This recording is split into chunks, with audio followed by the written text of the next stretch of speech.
Hello everyone, welcome back to my channel. In today's video I'm gonna show you how to see your Facebook password if you forget. So first of all, open your Chrome browser, look at the right corner, click on manage your Google account.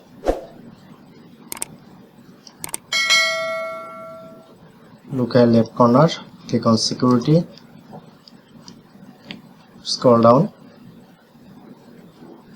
After that, click on manage password, select the Facebook option.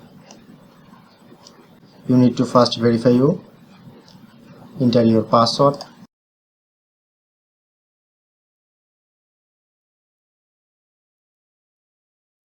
Okay, now shown here to your Facebook username and password. Just click on the eye icon, then shown here your password. So that's how you can easily see your Facebook password if you forget.